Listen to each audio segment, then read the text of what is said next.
In today's episode, we take a look at what it takes to overcome immense adversity, including addiction, defying the odds, and the courage it takes to step up and into your true authentic self. We'll meet Karen Vaile, police officer, mindset and confidence coach, and extraordinary human who shares her incredible story of breakthrough and resilience. She'll share how she found the courage to be her true self and how she overcame so much when it seemed that so much was stacked against her. And be sure and watch all the way to the end as Karen shares her most valuable piece of advice for breaking through and becoming your true authentic self. Well, welcome everybody to another episode of Be Well, Be Safe, Be Happy, Eat Ice Cream podcast. I swear I say this every episode. I'm the luckiest person on the planet. I get to meet and interview and talk to so many awesome people and experts from all over the world. And today is no different. I'm so excited because we have coming to us from Canada, Karen. Karen, how are you today? Hi, Brad. Thank you for having me, Karen from Canada, Yeah. as I shall forever be known as. Oh, well, there you go. Yeah. You know, Karen, we were talking off camera, and the reason I wanted to bring you on today, I've kind of been following you on Facebook for, gosh, I think almost a year now. And Mhm. we were talking. It's taken about a year to coordinate our schedules to get you here. But you have such an incredible story from, defying the odds, overcoming adversity, like you mentioned about addiction, some eating disorders you had, stepping into your authentic self, your potential, becoming a first responder, all of that stuff. And what I really want to ask you about today is I'm big now really encouraging people to just be you, be your authentic self, be that person that you were meant to be. And you're someone who is a living, breathing example of that. So I want to kind of start there and who is Karen Vaile? And did I pronounce your last name right? I should have Yes, pronounced yes, that. you Okay. did. I sh Who is Karen Vaile, and how did you become the person that you are? How did you have, and this is really important, how did you have the courage to step into your true authentic self? Because you faced a lot of adversity in your day, not just becoming a first responder, but in so many other things. So where did your courage come from? All of this stuff. I'm gonna quit talking and turn it over to you now. Actually, I think it probably started with anger. The Okay. first place of being my authentic self was is learning to be out in an anti-gay world. It Mm, was the 80s. And I thought there was something wrong with me. And I was wow. angry, pent up, that type of stuff. And what I found out was no, there was nothing wrong with me. I was just gay. At least that's what I thought. But then I found out everybody else still thought there was something wrong with me, and they weren't quite happy about my being out. But I never went back on that decision. If you think about, denying yourself a part of yourself, um, for me, there was no question about it. And I use that to try and change the world around me by, showing people that, who I am. Like, for example, Gay Pride Day in Toronto started in 1982, and I came out in 84. I was very Okay. young at 19 years of age.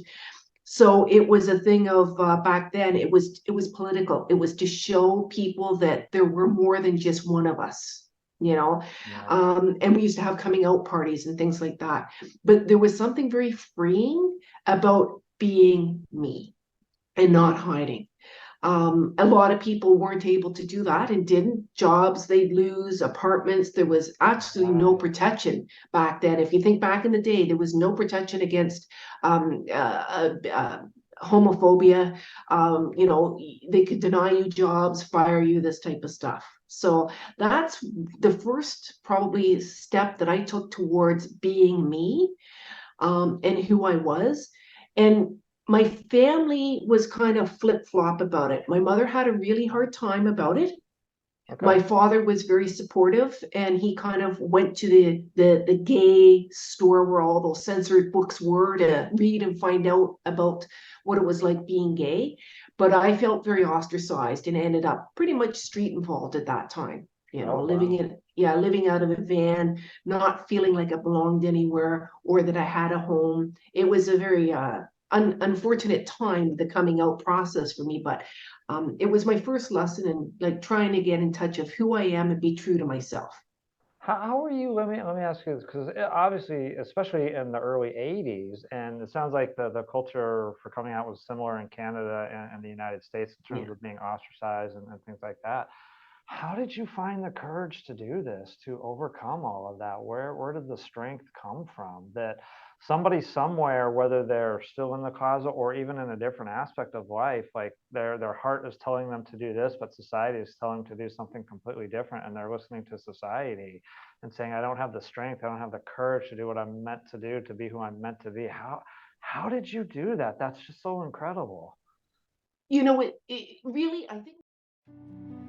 The one thing that we all have in common is that we all want to live the best possible life. We all yearn to find our purpose in life, to live that life of passion and fulfillment, and rediscover who we really are. The truth is, most of us don't know how to do this, and we don't know how to get out of our own way. Our mindsets, fears, insecurities, and self-doubts prevents us from reaching our full potential. If you are someone who yearns to break through and rediscover your authentic self, find your purpose, and live that life of fulfillment, then join my new online community, Rediscover You. Rediscover You is helping people just like you explore their passions, find their purpose, rediscover their authentic self, and live their best life. Inside Rediscover You, you will learn the tools, skills, and strategies that I have implemented in my own life, as well as with many of the clients I have worked with, to help them rediscover their authentic self, find their purpose, and live their best life. From understanding your purpose to knowing who you are or what you want your life to be about, you will get it all inside Rediscover You. Join me inside the Rediscover You community. I'm really looking forward to seeing you inside there. Anger. To be quite frank, it was, I came from Okay.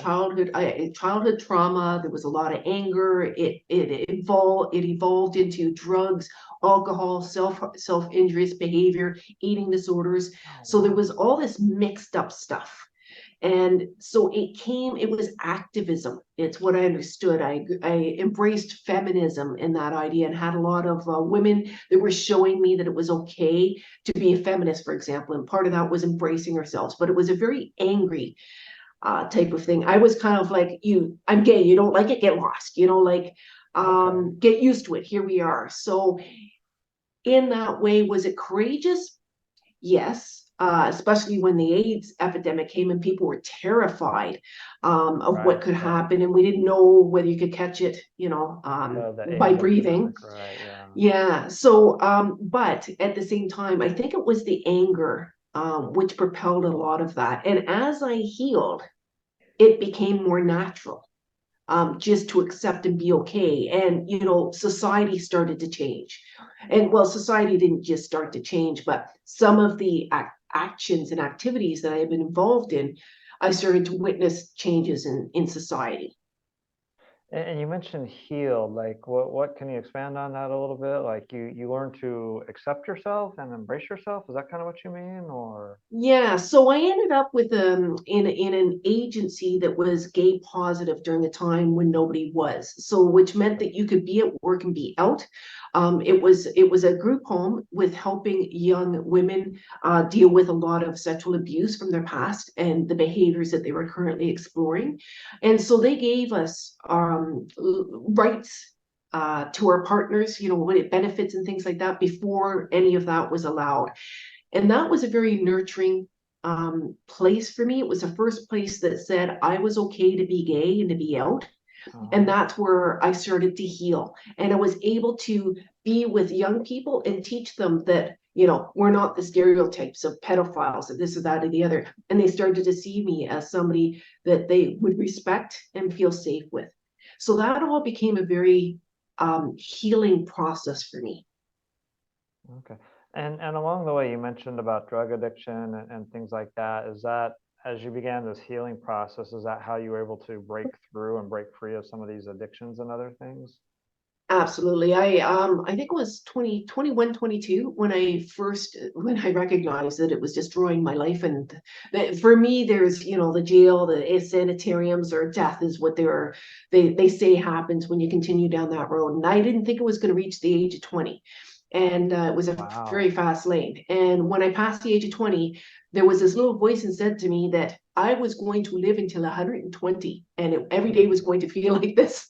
And I realized I wasn't going to escape, jail or sanitariums if I didn't do something. So I ended up in the 12-step program of Alcoholics Anonymous, and Okay. it's saved my life. It switched everything for me. But the biggest thing is I wanted sobriety. I walked into one of those rooms, and you look on the internet now, and it can't tell you what the experience is like. But I walked into a room full of people that were supposed to be like me, street involved, drug addicted, this type of stuff. They were laughing, and there was this aura about them, and all I knew was whatever they had, I wanted it, and I believed that if I did what they did, I would get it.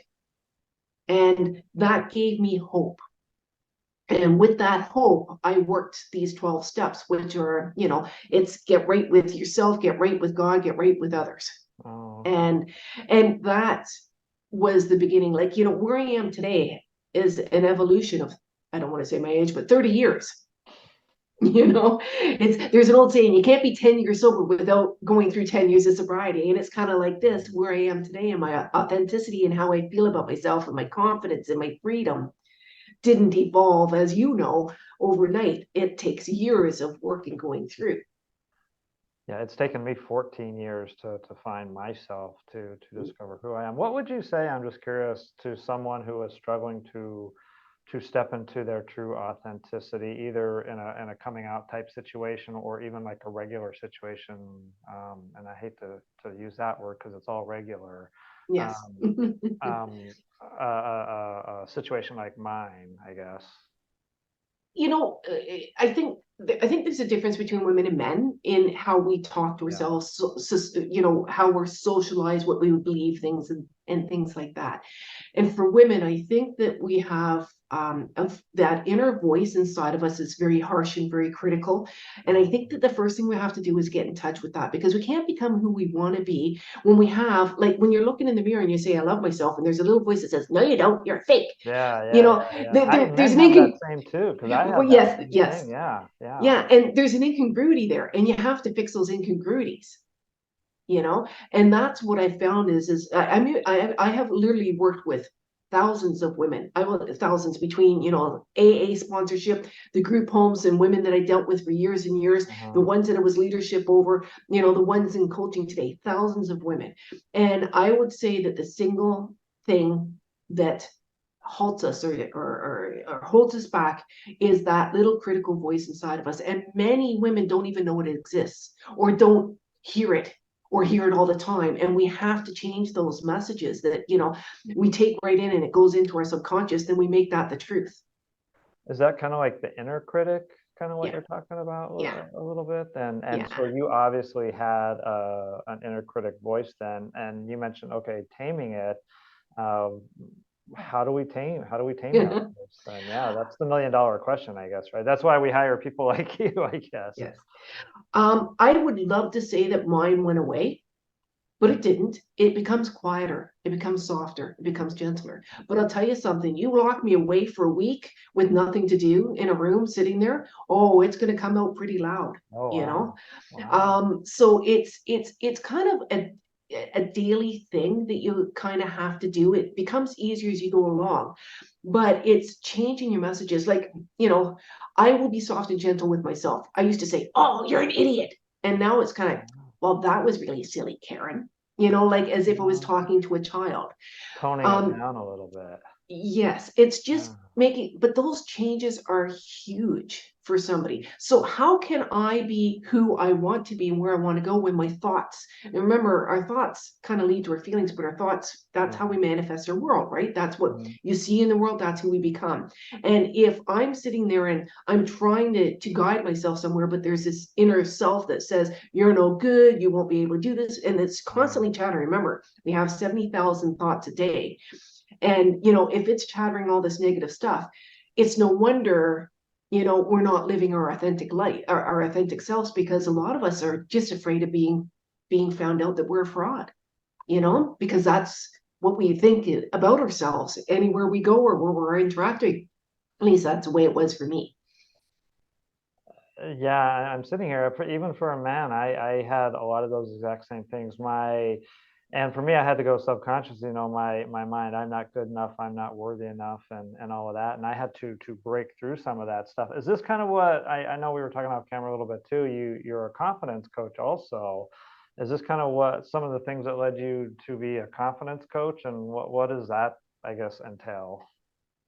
Well, really, what I'm trying to help people do is have freedom. And this is going to sound really strange, but I used to run with a group of women, and we were all in our 30s to 40s, and they were all straight and had kids, and they lived their lives as a mother, as a wife, as the dog sitter, as the grandparent. And there was this thing that I noticed, that they didn't live their life for them. They lived it for other people. And here I've been gay and I didn't have children. You don't have, there is some freedom. There was some freedom for me in being gay, in that I didn't have the same responsibilities to other people. It made it harder having long-term relationships. I mean, I have been in one, but it made it stronger. But I lived most of my adult life for me, by me, without a lot of necessary concern or consideration for others. Okay. And so I realized I had a freedom that they didn't. Mhm. I had the freedom to make a decision to quit my job and turn left and go into another career. They didn't have that. For God's sakes, they couldn't even not have a Thanksgiving dinner. Their kids were freaking out about them not having a Thanksgiving dinner. And I realized I was free, and I wanted to teach them how to be free. To look instead of their label. And we all have labels, and most of them were mother first. And then wife was way down here. And I'm like, well, when the kids leave the nest, you're going to have a problem if wife is way, way down here, you Oh. know? But how do you bring yourself up there too, so that you're also in the top three? You just mentioned to be free. You teach people to be free. What is your Yeah. definition of free? Well, there's lots of different definitions, but Yeah. having the confidence is one of the reason why I go to the confidence, is because that's what people can grasp and understand. And you can't have freedom till you have confidence. But freedom is about feeling free from obligations. Like, I know people who have taken kids in because they felt they had to, rather than because they wanted to. And guess what? Oh, yeah. It's not that, like a family member died, it's not that good for the kid. And there were others that were like, I want this child, I'll take them in. So, like, obligations, to put yourself first, to live for yourself, freedom of choices of your mind, no regrets, no resentments, to be optimistic. That's a freedom in itself. People have a really hard time with that. Um, to have faith, to be authentic. It's, for me, I know people talk about time freedom and that, but for me, it's all freedom of the mind. The one thing that we all have in common is that we all want to live the best possible life. We all yearn to find our purpose in life, to live that life of passion and fulfillment, and rediscover who we really are. The truth is, most of us don't know how to do this, and we don't know how to get out of our own way. Our mindsets, fears, insecurities, and self-doubts prevents us from reaching our full potential. If you are someone who yearns to break through and rediscover your authentic self, find your purpose, and live that life of fulfillment, then join my new online community, Rediscover You. Rediscover You is helping people just like you explore their passions, find their purpose, rediscover their authentic self, and live their best life. Inside Rediscover You, you will learn the tools, skills, and strategies that I have implemented in my own life, as well as with many of the clients I have worked with, to help them rediscover their authentic self, find their purpose, and live their best life. From understanding your purpose to knowing who you are or what you want your life to be about, you will get it all inside Rediscover You. Join me inside the Rediscover You community. I'm really looking forward to seeing you inside there. I don't want to get to the end of my life and have regrets. And so that to me is a freedom. Living today and making sure you don't have those, whether it's, speaking up when you need to, speaking up for yourself, or it means apologizing and recognizing when you need to change a relationship. It's a freedom also to be very authentic and real in a relationship. People are afraid of that nowadays. It's really interfering with intimacy. And you're not. That's why I wanted to have you on the podcast also. You're not afraid of that. You're not afraid of being authentic. Let me ask you this. This is something I promote, I guess, a lot on my Facebook page about living your best life. And you are a shining example of that. What is your secret sauce then, all of this? What are you doing or who are you being that others are not doing or being? Well, I think people sometimes think struggle means that it's wrong, Right. Oh, yes, I'd agree you with that. know? Yeah. That And is and it bad. Yeah. Yeah, and they label it that way. And it's just Yeah. an experience. And you have to go through the struggles. Like I remember when I became a police officer, I was 42 years old for God's sakes, in boot camp, That's with all these crazy. 20 year Yeah. olds. And it was hard. And I'm back in school. I haven't been in school in 20 years for God's sakes. And we're in school from like 7 in the morning till 3 in the afternoon. I have to do homework. Anyway, and it was so hard, and I missed my family because I was away from them. I missed everybody. And 20-year-olds nowadays are very, very young too, like really young. So, and I'm living with them. And I remember people saying, oh, well, it's so hard, maybe it's not supposed to be for you. And it's like, I never dealt it. It doesn't mean it's going to be easy. And I always say that it builds our confidence. Mm. We teach people now that if they feel uncomfortable or they feel unsafe, don't do it. But you don't build anything by Yeah, that's a avoiding good that point. stuff, That's a really good point. you Yeah. know?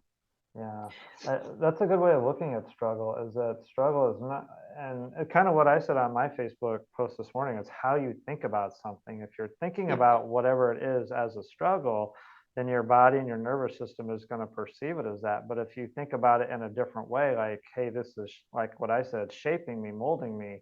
yeah, This is training me to grow into my next phase of my life. Then it becomes an entirely different story. You obviously, I love your story becoming a police officer. That's what you did. Are you still a police officer today, yes, or yes, you are? yes, Okay. How yes. long have you been on the force then? 15 years. Wow, that's Yeah, awesome. That is, well, congratulations. thank you. Wow, Thank you. that is crazy. And do you still have to do the physical fitness type stuff? Oh God, no, thank you. Oh, No, okay. I couldn't do it. I had to do it. I think 6 times over 2 years. I had to maintain a certain physical ability, Right. and yeah, when I going in at 42 was hard enough. Hanging on to it for the 2 years after was good enough. So it does mean there are opportunities that I'm not able to do because I can't meet that criteria. So like the bicycles and things like that, I can't meet the criteria to do that fitness part. So Okay. it's just something I never did. Well, just I'm also curious too, and I mentioned before, I'm going to have you back because there's so many different angles to your experiences and everything. But you're also a life and mindset coach. How did you get involved with that? Is that something you do on the side in addition to a police Yeah. officer then? Yeah, it's actually life and mindset, but more the confidence coach is what I Okay, kind of confidence. cue to. Yes. So basically, I had an incident that I had a illness that took me off the road. I've been 911. I love the 911 kind of whoop whoop whoop, the lights and sirens. That's Okay. what I love. So it took I developed diabetes, and I was having problems with my blood sugar on the road. So they couldn't have me out there. It became dangerous. So they put me inside with a desk and a computer and phoning people, you know, to say, oh, is the noisy party still there? This type of stuff. So the fact of the matter is I realized that since I was 27, I've worked with people, whether it was a counselor, whether it was a Mm. 911 responder, which is a counselor in a moment. I really loved being a part of people's process, and I really miss that. So somebody mentioned to me, why don't you look at coaching? And I started to think about it. And really, I'm a counselor. I've got my counseling, I've got my advanced counseling, that type of stuff. to 911 crisis responder, suicide prevention, all that type of stuff. And it's like it all falls in line. And so I started the coaching, and it's like, oh, it fills me. It fills me more now probably than anything, because my job that I'm doing 9 to 5, I'm not getting involved with people in the same way. And I did miss that. And I love this. I hope people change their lives. I mean, what better job could you have in the Yeah. world? And you experience that too, Brad, I'm sure, you know? I got one just the other day. Yeah, and I get it a lot, and I'm kind of becoming numb to it, which is probably not good. But it's like, oh yeah, here's another good compliment.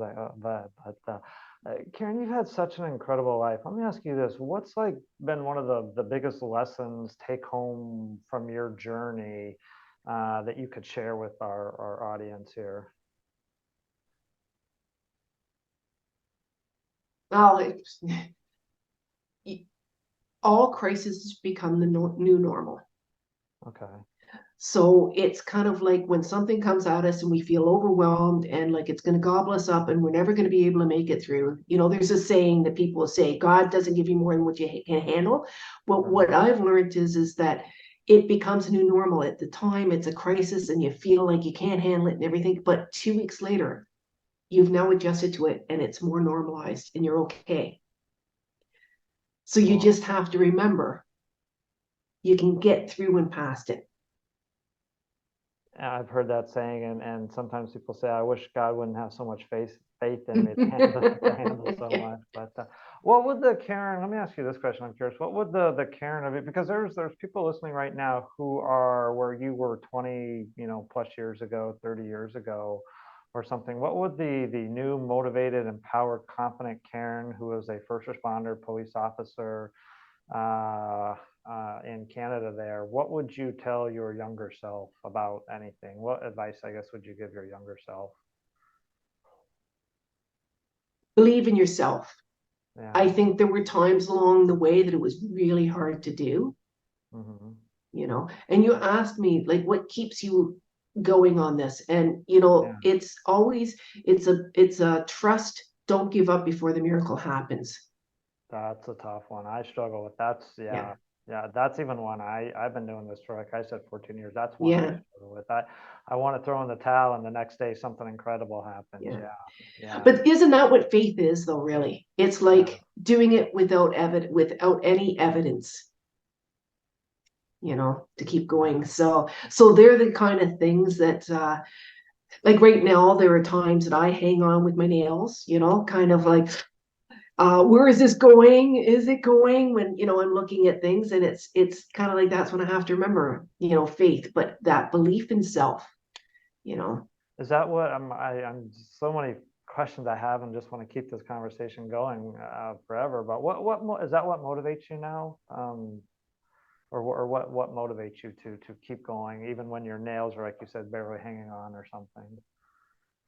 Yes, because I have a history of it proving that things will always work out for me. Like there's things that I believe it'll always work out. It may not look the way that I wanted or thought it would, but it'll always work out. I have evidence that everything will be okay and that it's been okay in the past. Yeah. you know so it's having those types of evidence. The one thing I've learned is my mind will tell me the floor will open up and I'm going to die in that moment. Oh. And that could be simple as confronting a boss. The first time I did it, I thought I was going to die, and when I got through it, I was able to say to my mind, see, you're a liar, that wasn't true. And now I have history, so the next time I face that and my brain says, you're gonna die, it's like, no, I'm not. I made it the last time and this isn't as bad. Ah. So now you're reinforcing the positive things that have happened. And for Yeah. anyone listening, when you reinforce the negative, that builds your nervous system. When you reinforce the positive, like what Karen was just saying, that builds your positive nerve fibers, I guess, for lack of a better word. Karen, my gosh, there's so much more we could talk about, but kind of to start wrapping this up, Yeah. is there anything that you would like to add that you haven't had a chance to say on anything, or if you had one to summarize what you've said up to this point, what would you tell people? If you want to live a free life and you want to feel happy and joyous. You have to be authentic about who we are. And the first Yeah. thing you have to do is get in touch with yourself, the messages, and what you actually do truly think about yourself, because what we think about ourselves is how we live our life. Yes, that's huge. How we think about ourselves, and like you in the beginning, was a lot of that inner critic, that negative voice, Yeah. and you've learned to reprogram it to think positively. But it was a challenge, like you said. You used the word struggle. It was a struggle, but it was a good struggle. Yeah. Yeah. Yeah. Yeah, I think all struggle is good struggle if we think about it, because look at obviously where you are now today, and who you are now today. So Karen, if somebody wants to reach out to you, contact you, you've got a website, you've got a neat challenge going on right now too. Tell us a little bit about those. Yeah, so my website is Karen's Coaching Corner, and that's K Corner with a K, so KCK, where you can book a call with me. We can do a 15-minute discovery call, or I do free sessions for people if they want to take a look and come on, and Okay. I'll talk about their confidence. I will tailor stream this it's not just for anybody. I don't say here this is what you need, but I listen to what you say and can offer 2 to 3 suggestions to help improve somebody's confidence. Right now, I have a 30-day confidence challenge going on where it's through email, and I send out certain emails, but it's for you to do something every day so that once the 30 days come, your confidence is increased. And the reason why I chose confidence is I truly believe that you need to have the confidence. If you're not meeting your goals, whether that's personal or in business, you need to improve your confidence so that you can make those bold moves so that you can be successful. Whether it's to confront the boss, ask for the raise, start a business, All whatever, all of it, talk to your partner, or deal with a family member that's difficult to deal with. All of those things require the confidence that we can make those bold moves. and that 30-day confidence challenge, someone can get access to that on your website, Karen's Yes, Coaching they can. Corner. It's on the first Okay. page. I've got a few freebies on there, and that's one of them. Okay, I'll put that in the show notes for Thank anybody you. listening. Karen, this has been a true pleasure. Like I said, you motivate me, you inspire me. I love Thank you, meeting Brad.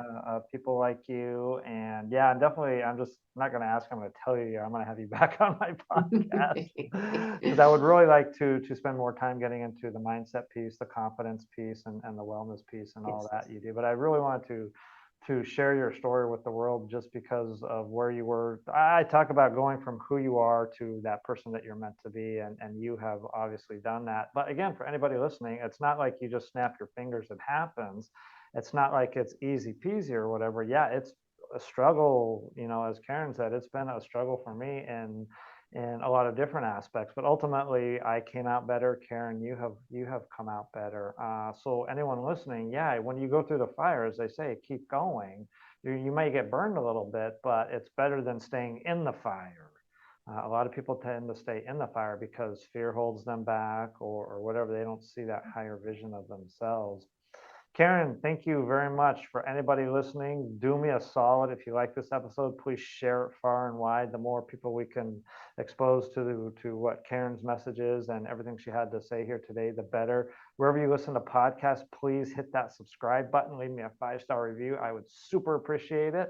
And as I always say, until next time, be well, be safe, be happy. And I always say, eat some ice cream. That's another story for another time. But thank you, Karen. Thanks, everyone, for listening. Take care. We'll see you next time.